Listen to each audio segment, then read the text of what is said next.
do what they like. The public is seeing everything very, very clearly, and the chronology of their the chronology of the last few days, the way they have brought this bill, the things they have attached to it, the delimitation, the 2011 census, it's very clear. They knew this bill is not going to be able to be passed. They just wanted the political credit. Simple as that. कई सवाल हैं, आपके पास वक्त है ना? हाँ, सिद्धार्थ। पति का जन्मदिन है तो थोड़ा शॉर्ट रखिए।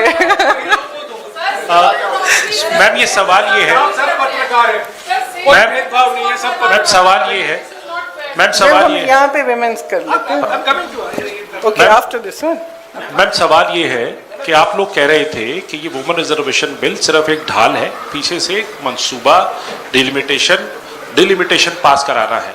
अभी भी डिलिमिटेशन बिल के लिए कल जब जो मंत्री किरण रिजिजू है उन्होंने कहा कि बाकी दो बिल अब मैटर नहीं करता है, इसको हम बाद में पुटअप करेंगे। डिलिमिटेशन की मैं बात कर रहा हूँ, उस पर आप लोग कैसे आगे इसको चीज रखेंगे? हमारा स्टैंड बहुत क्लियर है, पूरे अलायंस ने अपना स्टैंड बहुत क्लियर किया है, और इस वोट से और भी स्पष्ट हुआ है कि हमारी मानसिकता में, मानसिकता नहीं, हमारी समझ में ये जो बिल लाया गया और ये जो 3 दिनों की चर्चा चली, ये महिला आरक्षण की नहीं थी, ये परसिमन पर ही थी, और इस पर हमने सबने अपने विचार बहुत स्पष्टता से व्यक्त कर लिए हैं।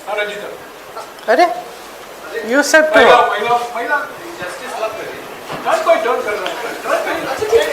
लेटर। मैम सर, महिला ही है इधर भी, वो भी और मैं भी। मैम आपने 543 सीटों की, आपने कहा कि 543 मौजूदा सीटों पर सरकार दे दे, तो ओबीसी का उसमें प्रावधान नहीं है, एससी एसटी का तो है, तो क्या उसके लिए भी अगर आप नहीं, उसमें उचित प्रावधान बनाया जा सकता है, क्यों नहीं बनाया जा सकता?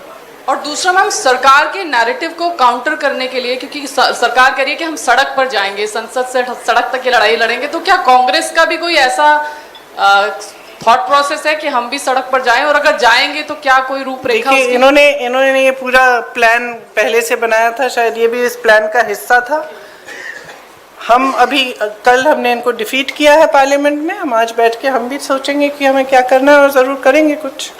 हाँ, प्रियंका जी, सरकार कह रही है कि आप महिला विरोधी हैं, आप कह रहे हैं कि 543 सीटों पर 543 सीटों पर 33%। मैंने तो लड़की हूँ, लड़ सकती हूँ, किया 40% महिलाओं को उत्तर प्रदेश में लड़ाया, वो अलग बात है कि एक ही जीती उसमें से, वो अलग बात है, लेकिन एक निजाम आपने सेट किया। लेकिन यही सवाल था मेरा कि लड़ाई अपनी जगह है, क्या देश की सबसे पुरानी पार्टी ये कानून लागू हो या ना हो, सबसे पहले ये कर सकती है, ये ऐलान कर सकती है कांग्रेस की आने वाले चुनाव में हम बिना कानून के आए हुए 33% आरक्षण महिलाओं को दे देंगे? देखिए, हमारी आशा ये है कि आने वाले चुनाव में वैसे भी 33% महिलाएं चुनाव लड़ेंगी, और हम कह रहे हैं बार बार, विधेयक लाइए, दोबारा से लाइए, हम उसको पास करेंगे, पारित करेंगे आपके साथ।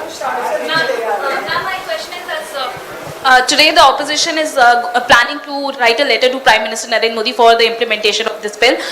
But are you also going to mention about the OBC quota, because already for SC ST there is a provision which has been passed, and for Muslim reservation also it was being demanded by the Samajwadi Party. Are you also going to support that in this particular letter? Look, the OBC quota, I think almost every speaker from the opposition has referred to it.